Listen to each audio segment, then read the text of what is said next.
Boa noite a todos. Na gélida Canela, quando eu saí, estava algo em torno de uns 3 graus, 4 graus, mas a gente diz assim, não, mas 3, 4 graus é uma coisa que não faz tanto frio, né? Mas o que me incomoda um pouco, para quem veio de São Paulo, é o tal do vento, né? A sensação térmica é uma coisa terrível. Mas com 5 anos já estou me acostumando. Agradeço o convite da Rosa, sempre um prazer estar aqui nessa casa, no Irmandal, uma alegria muito grande. Trago um abraço fraterno de todos os companheiros lá da UEFA. O tema de hoje é a reencarnação. Nós não temos como fugir dela. Certamente já passamos por várias e tantas outras tem pela frente ainda. Ninguém pode ver o reino de Deus se não nascer de novo. Capítulo 4, Evangelho segundo o Espiritismo. Então, o objetivo desse nosso estudo, que isso aqui nós vamos fazer um estudo na realidade, eu vou procurar colocar de uma maneira bem simples, para que a gente possa entender, porque em que pese a gente estudar, tem momentos que a gente às vezes ainda bate algumas dúvidas, que é totalmente normal. Aliás, eu tive sábado lá em Rolante, lá no Ponto de Luz, e uma coisa que eu não me envergonho de falar. Fui assistir o filme Allan Kardec, quem não foi eu recomendo, e eu desconhecia não, eu tinha esquecido que o Kardec foi preso. E aí no filme eu lembrei desta passagem. Então, acho que não tem nada demais a gente dizer, eu esqueci, né? Mas agora eu vi o filme e falei, é mesmo, ele foi preso, né? Então, quem puder, não deixe de assistir o Kardec. Então, o objetivo desse estudo nosso é mostrar que a nossa alma é imortal e ao corpo físico vai retornar tantas vezes forem necessárias. O Allan Kardec nos deixou essa frase, nascer, morrer, renascer ainda e progredir sempre, tal qual a lei. Vamos ao conceito. Reencarnação significa o que? A volta do espírito à vida corpórea, mas num outro corpo.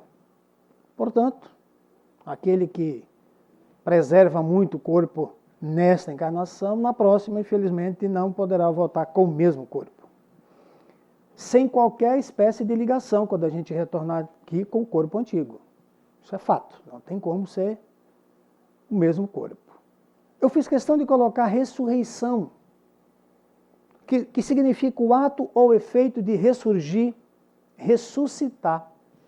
E segundo os nossos irmãos católicos e protestantes, é o retorno à vida no mesmo corpo, que é a ressurreição. Então, reencarnação e a ressurreição. A confusão entre o conceito de ressurreição e o de reencarnação é porque os judeus tinham noções vagas e incompletas sobre a alma e sua ligação com o corpo. Por isso, a reencarnação fazia parte dos dogmas judaicos sob o nome de ressurreição. Eles, os judeus, acreditavam que o homem que viveu poderia reviver sem se inteirarem com precisão da maneira pela qual o fato poderia ocorrer. Os judeus designavam por ressurreição o que o Espiritismo mais judiciosamente chama de reencarnação. Então, a ressurreição, segundo a ideia vulgar, ela é rejeitada pela ciência. Por que ela é rejeitada? Pois bem, se os despojos do corpo humano permanecessem homogêneos, embora dispersados e reduzidos a pó, ainda se conceberia a sua reunião em um determinado tempo. Mas as coisas não se passam assim, uma vez que os elementos desses corpos já estão dispersos e consumidos. Não se pode, portanto, racionalmente admitir a ressurreição senão como a figura simbolizando o fenômeno da reencarnação. O princípio da reencarnação funda-se a seu turno sobre a justiça divina e a revelação. Dessa forma, a lei de reencarnação esclarece todas as anomalias e faz-nos compreender que Deus deixa sempre uma porta entreaberta para o arrependimento. Essa porta entreaberta é a nossa reencarnação. E para isso, Deus, na sua infinita bondade, permite-nos encarnar tantas vezes quantas forem necessárias. Para quê? Para o nosso aperfeiçoamento espiritual. Até porque nenhum de nós, no planejamento reencarnatório, disse: não quero ir para a Terra tirar férias. Não. Ninguém pediu certamente para fazer isso. Então a gente vai poder utilizar deste planeta ou de outros planetas para seguir o nosso aperfeiçoamento espiritual.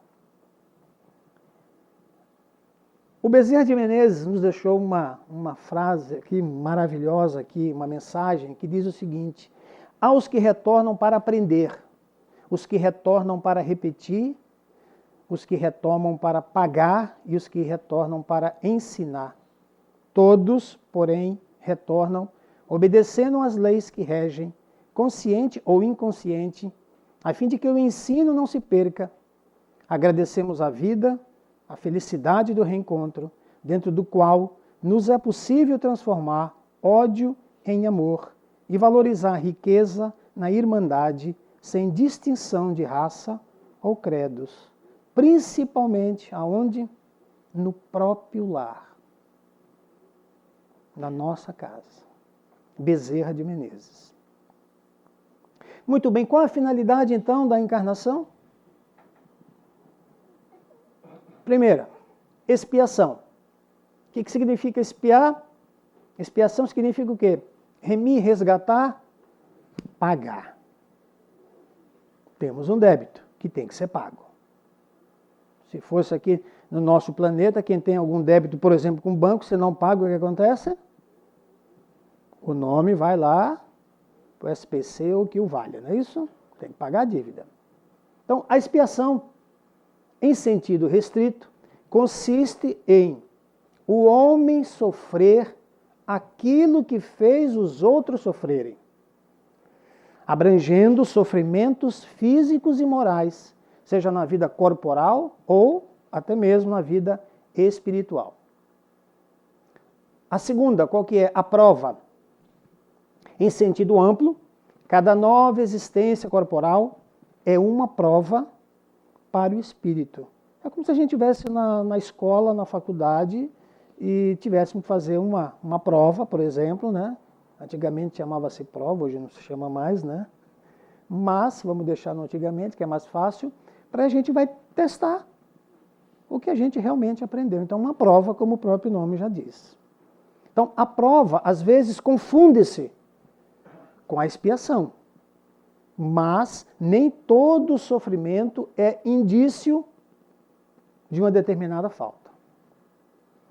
Trata-se frequentemente de simples provas escolhidas pelo Espírito, ou seja, nós escolhemos as provas para acabar a sua purificação e acelerar o seu adiantamento.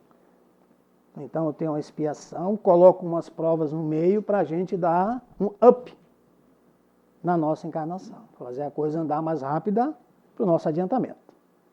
Assim, a expiação serve sempre de prova, mas a prova nem sempre vai ser uma expiação. 3. A missão. A missão é uma tarefa a ser cumprida pelo espírito encarnado. Em sentido particular, cada espírito desempenha tarefas especiais numa ou noutra encarnação, neste ou naquele mundo, em outros mundos. Assim a missão, por exemplo, dos pais, dos filhos, dos professores, por que não dos políticos, etc, etc. Cooperação na obra do Criador, que é o 4. Através do trabalho, os homens colaboram com os demais espíritos na obra de criação.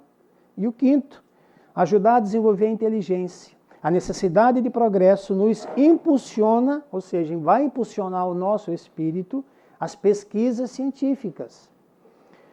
Com isso, a sua inteligência se desenvolve, sua moral se depura. É assim que o homem passa da selvageria à civilização. A encarnação ou reencarnação tem outras finalidades específicas para este ou aquele espírito. Citam-se, por exemplo, o restabelecimento do equilíbrio mental e o refazimento do corpo espiritual. Reencarnação, uma lei divina. Muitos dizem que reencarnação é como se tivéssemos aqui só para pagar. Mas não é isso. Como eu falei agora há pouco, nós também temos as provas para a gente poder acelerar esse nosso crescimento. Então a gente pode e deve usar da melhor forma possível a nossa encarnação. Aliás, me deu branco agora no Rio de Janeiro, Raul Teixeira, o querido Raul Teixeira, disse que lá no centro dele, no Rio de Janeiro, alguém da equipe dele falou, ele passou no corredor, alguém falou, eu já não aguento mais ler as obras, já li tudo que foi, não sei quantos, quase que tudo que o Chico escreveu, ele já tinha lido essa pessoa no relato dele. E agora acho que eu vou dar um tempo na minha vida. Acho que eu vou para a praia, descansar, e na próxima reencarnação eu dou sequência. E ele passou por ali, não falou nada e foi embora. E ele disse, lê do engano. Porque quem sabe onde será a próxima? E se porventura aquele irmão, aquele indivíduo nascer nos países árabes, por exemplo, onde como no corpo feminino, uma mulher, onde a mulher não tem direito a nada, absolutamente nada, usa burca 24 horas. Como é que ele vai fazer para acelerar esse crescimento espiritual dele, numa situação dessa? Portanto, ainda falando com o Sr. Flávio, presidente da OMI Taquara, mais ou menos nós temos, pior até do que um vestibular, algo em torno de 18 desencarnados esperando e torcendo para que a gente desencarne. É mais ou menos assim. Então tem lá uma fila de 18 esperando. Vamos, Fábio, vem embora, vamos lá. E eu estou aqui. A gente sabe que tem que votar, mas ninguém diz, né? Uma historinha rápida, viu, minha amiga? Nós compramos lá em São Paulo aquelas gavetas em cemitério, que são 6 gavetas, 3 de cada lado. E a família se cotizou para pagar isso aí, porque é caro isso aí. E aí começamos a brincadeira, né? A família todo mês pagando aquilo ali, né? Quem vai inaugurar? Né? Quem vai inaugurar? Eu passo a minha vez, né? Todo mundo passa. A gente sabe que nós não somos daqui, que estamos de passagem, mas ninguém diz, olha, amanhã eu quero desencarnar. E quem mais brincava com isso e quem foi o tutor desta compra foi quem inaugurou, que foi o meu pai. Acabou inaugurando, então a gente brinca. Quem sempre brincava, quem sempre dizia, é tua mãe que vai na frente. Minha mãe está aí até hoje. E ele que inaugurou. Muito bem. Na justiça da reencarnação. No Livro dos Espíritos, a pergunta 171. Sobre o que se funda o dogma da reencarnação? Essa resposta é um pouco longa, aí eu dei uma abreviada nela. A doutrina da reencarnação, que consiste em admitir para o homem muitas existências sucessivas, é a única que corresponde à ideia da justiça de Deus com respeito aos homens de condição moral inferior. Olha quando a gente está inserido na resposta, veja, condição moral inferior. A única que pode explicar o nosso futuro e fundamentar as nossas esperanças, pois oferece-nos o meio de resgatarmos os nossos erros através de novas provas. A razão, assim, nos diz, e é o que os Espíritos ensinam. É a resposta da pergunta 171 no Livro dos Espíritos. Ela é um pouco maior, quem puder e quiser Fique à vontade para ler chegando em casa. Allan Kardec nos deixou essa mensagem que a reencarnação é uma questão de justiça. Existe limite para a nossa encarnação? A encarnação não tem, propriamente falando, limites nitidamente traçados. Se entender por isso, o envoltório que constitui o corpo do espírito, que é o nosso perispírito, já que a materialidade desse envoltório diminui à medida que o espírito vai se purificando. Então nós temos o espírito, o perispírito e a matéria. Quando o nosso perispírito está evoluindo, o nosso espírito está evoluindo, melhor dizendo, perdão, o que acontece com o perispírito? Ele vai acompanhando, é isso? Então, nesse sentido, o limite máximo seria o quê? A completa depuração do espírito. Quando? Que é aquilo que todos nós almejamos um dia. O perispírito estaria totalmente diáfano, ou seja, totalmente puro.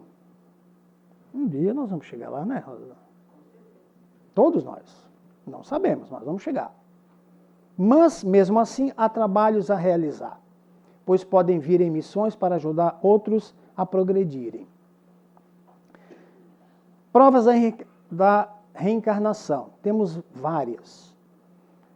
Ideias inatas e crianças prodígios. Quem nunca viu uma criança de 4, 5 anos aí que senta no pianinho, começa a dedilhar, pega um violão e assim vai. De que forma? Não sabe nem ler. Nunca foi na escola de música. Como é que pode isso, né? E tantos outros exemplos. Lembranças de vidas passadas, na indução de espíritos ou regressão de memória, comunicações mediúnicas, experiência de quase morte, dentre tantas. Quem nunca teve, às vezes, num sonho, se recorda naturalmente desse sonho, que já passou naquele lugar, que já viu aquela situação, mas não consegue se lembrar de onde, então você acaba sendo... Então, isso aqui na pluralidade das existências, que está aqui no livro dos Espíritos, né? O Allan Kardec. Eu coloquei aqui um enfoque científico para que a gente veja que a gente sempre fala da nossa doutrina, mas existem pessoas que estudam a nossa doutrina e não são espíritas. Isso que eu acho interessante. Por exemplo, o Dr. Ian Stevenson. Quem é esse camarada? É o diretor do Departamento de Psiquiatria e Neurologia da Escola de Medicina da Universidade de Virgínia, lá nos Estados Unidos. Ele conseguiu catalogar cerca de 2.000 casos, tendo publicado 5 livros versando sobre esses relatos dele, sobre esses estudos. Está aqui a foto dele, este senhor.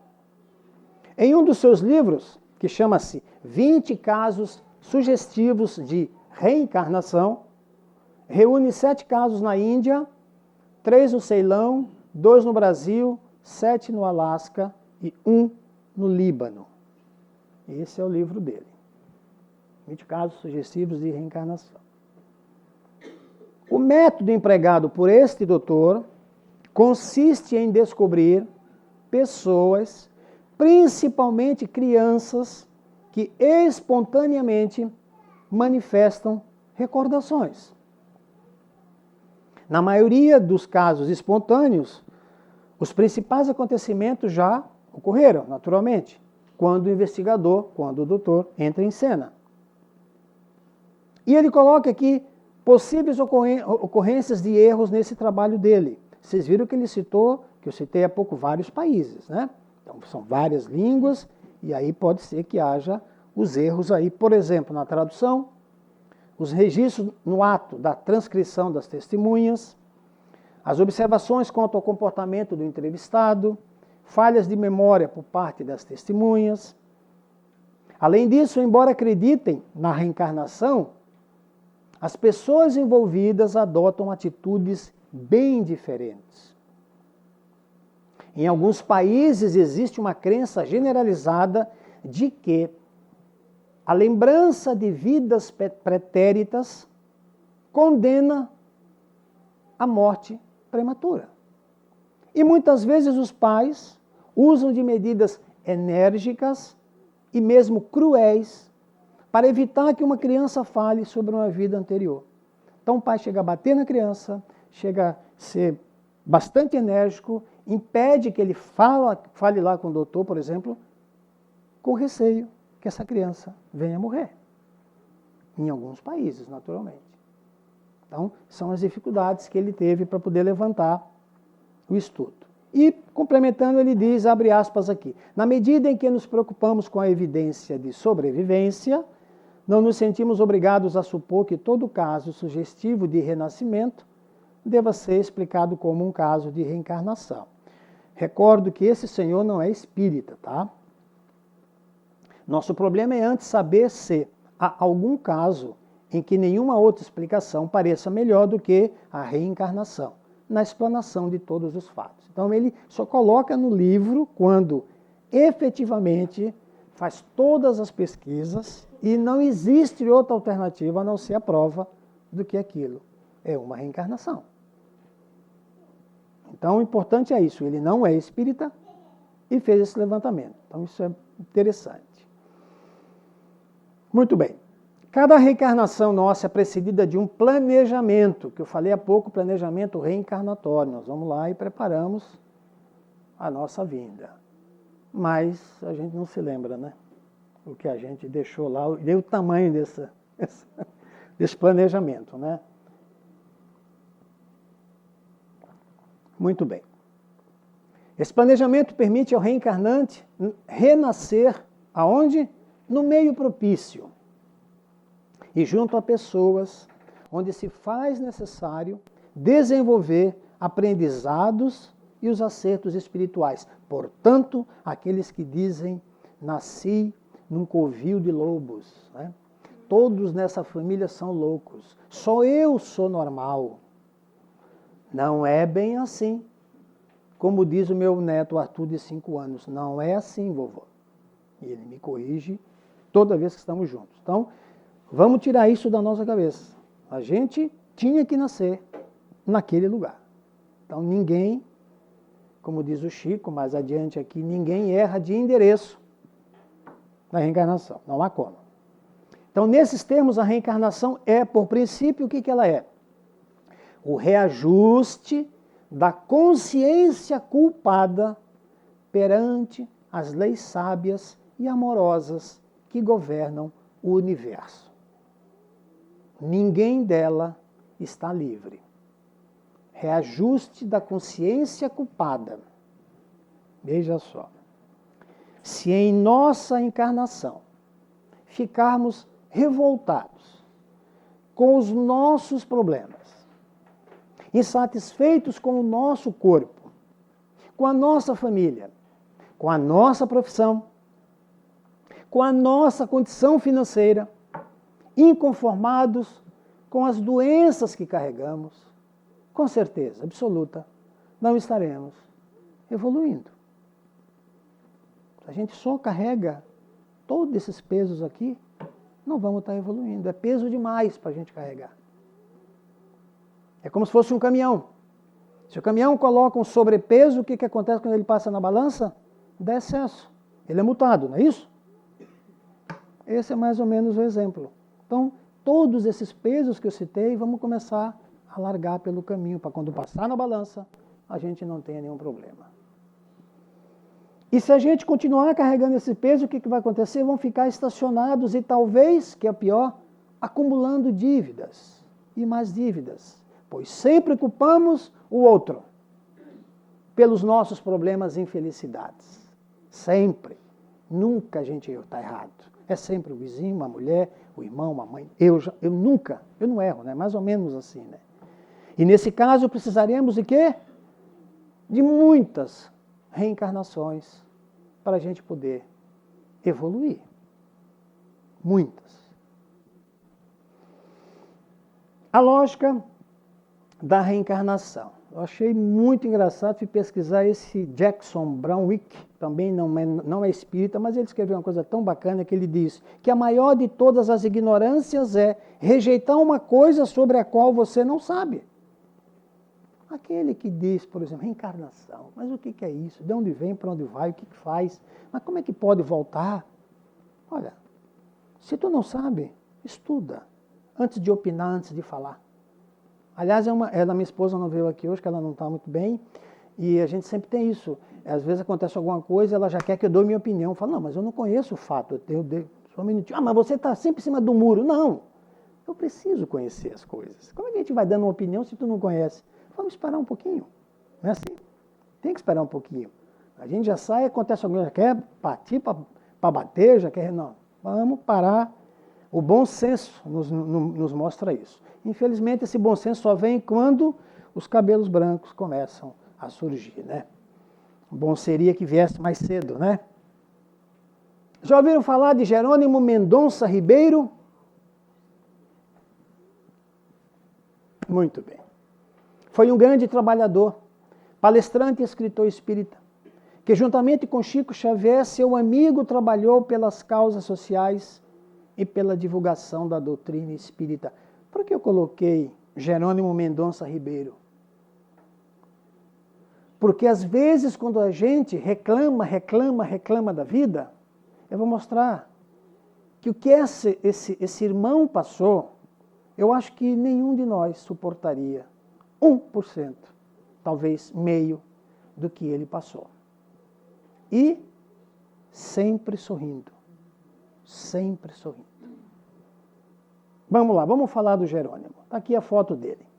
O mineirinho. Está sorrindo ali, ó.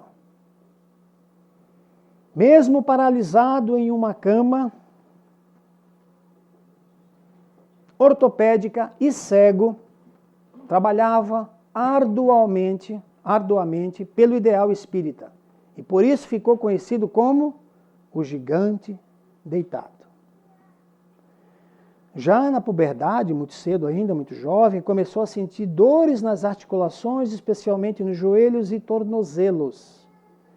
Esses pontos do seu corpo passaram a inchar. E já aos 18 anos, ele caminhava com bastante dificuldade. Nesta idade, se defrontavam com uma das primeiras grandes provações que tinha de vencer. Passou a sofrer de uma doença não muito rara, chamada artrite reumatoide, que causava enormes dores e dificuldade de locomoção. Quadro esse que foi se agravando até que aos 20 anos de idade ficou definitivamente de cama. O quadro enfermo de Jerônimo era tão desolador que mesmo sob efeito de medicamentos, seus amigos tiveram que fabricar uma cama especial e colocar sobre o seu peito um saco de areia de 30 quilos para que ele pudesse suportar a dor.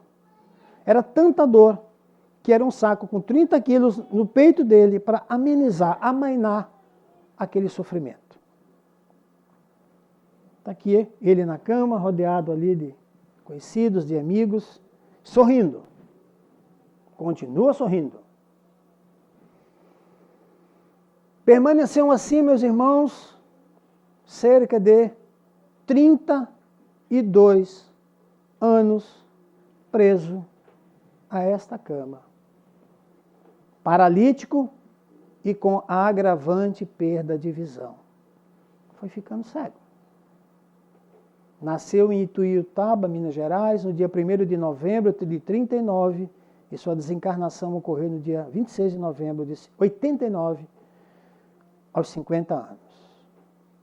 Então, como disse o Chico, já vivemos muitas vezes, estamos com as pessoas certas para ajustarmos os nossos corações e resolvermos os nossos problemas. Na reencarnação, ninguém erra de endereço. Conta uma história que, pela amizade que ele tinha com Chico, estava o Jerônimo lá em Ituiutaba e começou a ter um problema de saúde. E foi para o hospital e os médicos disseram realmente é um problema grave, era uma hemorragia que não parava nas vias urinárias, não parava, uma coisa impressionante. E o médico falou, olha, realmente, chama os amigos porque dessa noite ele não passa. E os amigos, apavorados, né, falaram, olha, doutor, ele tem um pedido. E que pedido que é? Não, ele quer ir se despedir do Chico. Mas como assim? A gente queria a sua autorização, mas como é que vocês vão levar no Chico? Não, vão botar no carro, mas de forma alguma, ela não vai andar 5 quilômetros, ele vai morrer. Estou falando em morrer porque o médico, nessa história, não era espírita. Não autorizo, não pode. E aí fica aquele pode.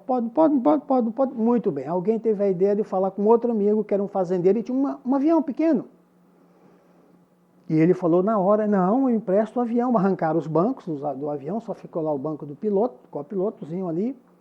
Prepararam o avião ali atrás. Aí o médico autorizou, porque era de avião, ia demorar no máximo ali, entre essas cidades, aí, algo em torno de 30 minutos, 40 minutos, tranquilo. Que fosse de carro ia demorar horas. E ele obteve autorização, envolveram o gigante deitado, Jerônimo, no lençol branco, puseram no avião e vão embora. Levantou o voo.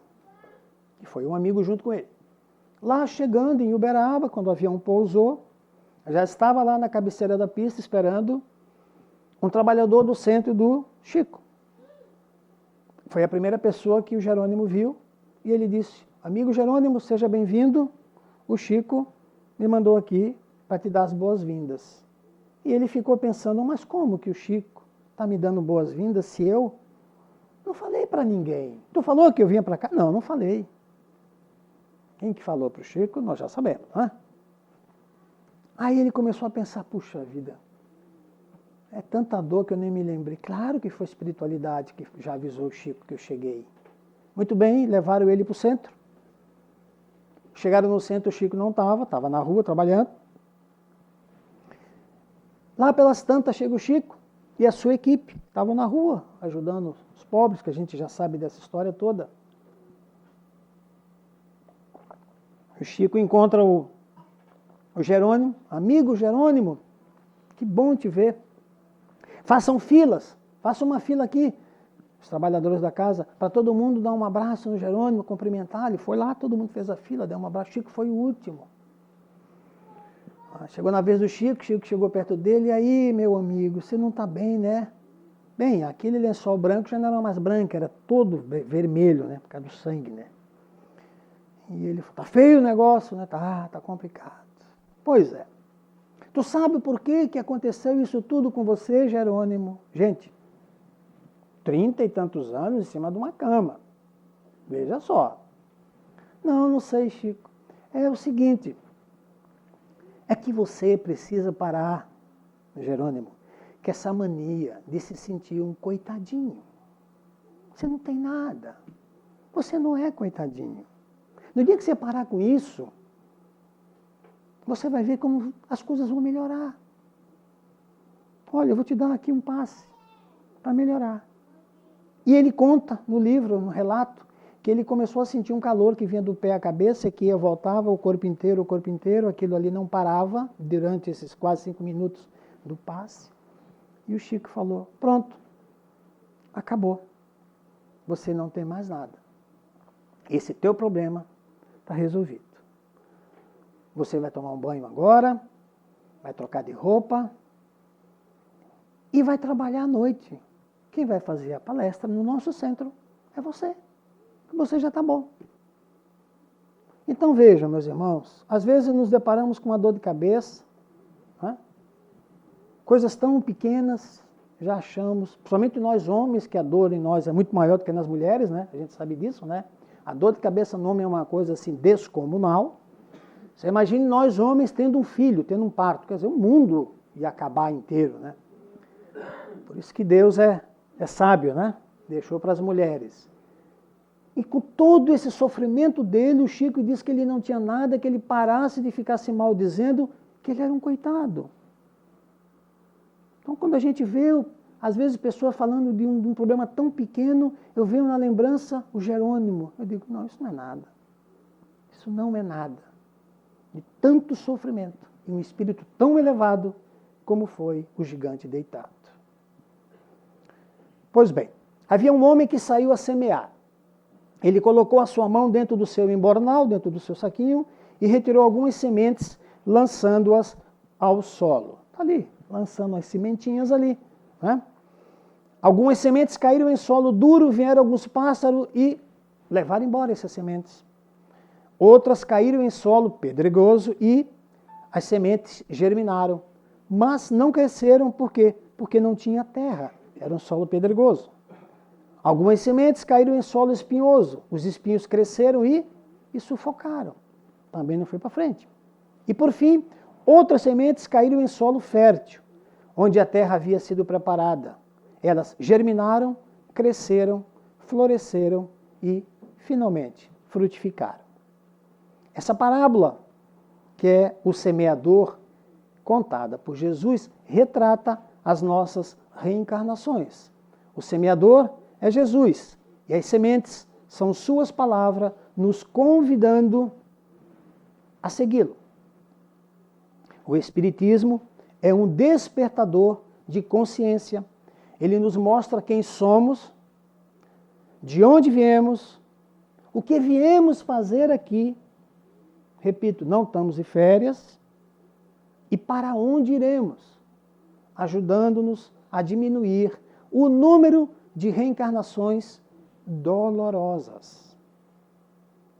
Há mais de 50 anos, o médium Francisco Cândido Xavier nos sinalizou que o nosso planeta Terra está se transformando, está evoluindo, pois é da lei de Deus a evolução de tudo e de todos. É da lei de Deus também que semelhante atrai semelhante. Então, se quisermos fazer parte desse planeta renovado, devemos o quê? Nos renovar. Tudo tem um preço. O preço da evolução é grande. Devemos lutar conosco mesmo, fazendo a reforma de nossos sentimentos e pensamentos. Reforma íntima, né? Mas saibamos que a recompensa é o reino de Deus, onde impera a paz, a tranquilidade e a felicidade tão almejada por todos nós. Reforma íntima. O Haroldo Dutra, numa das suas palestras, deu um exemplo fantástico. Diz que perguntaram para ele o que é reforma íntima. Ele falou, é fácil, é muito fácil.